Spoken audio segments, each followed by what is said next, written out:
पत्नी इज्जत बिगाड़ती भी है और बनाती भी। एक पति पत्नी में तकरार हो गई। पति कह रहा था, मैं नवाब हूँ शहर का, लोग इसलिए मेरी इज्जत करते हैं और तुम्हारी इज्जत मेरी वजह से है। पत्नी कह रही थी, आपकी इज्जत मेरी वजह से है। मैं चाहूं तो आपकी इज्जत 1 मिनट में बिगाड़ भी सकती हूँ और बना भी सकती हूँ। नवाब को तैश आ गया और बोला, ठीक है, दिखाओ मेरी इज्जत खराब करके। बात आई गई हो गई। नवाब के घर शाम को महफिल जमी थी। दोस्तों की हंसी मजाक हो रहा था कि अचानक नवाब को अपने बेटे के रोने की आवाज आई। वो जोर जोर से रो रहा था और नवाब की पत्नी बुरी तरह उसे डांट रही थी। नवाब ने जोर से आवाज देकर पूछा कि क्या हुआ बेगम, क्यों डांट रही हो? बेगम ने अंदर से कहा, देखिए ना, आपका बेटा खिचड़ी मांग रहा है और जबकि उसका पेट भी भर चुका है। नवाब ने कहा, दे दो थोड़ी सी और। बेगम बोली, घर में और भी तो लोग हैं, सारी इसी को कैसे दे दूं? पूरी महफिल शांत हो गई। लोग कानाफूसी करने लगे कि कैसा नवाब है, जरा सी खिचड़ी के लिए इसके घर में झगड़ा होता है। नवाब की पगड़ी उछल गई।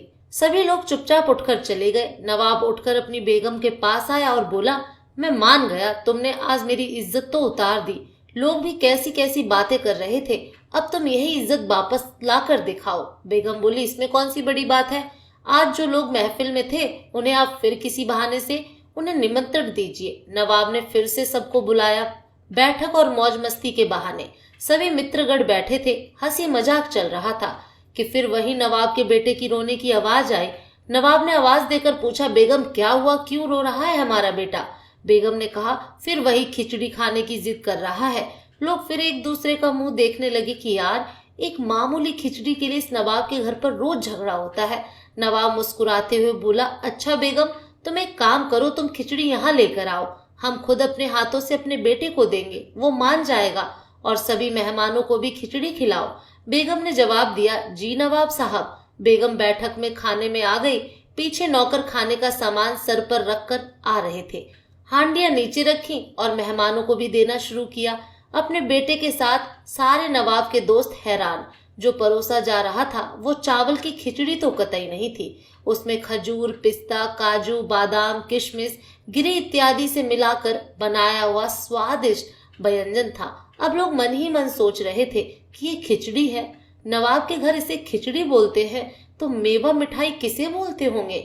नवाब की इज्जत को 4 चांद लग गए। लोग नवाब की रईसी की बात करने लगे।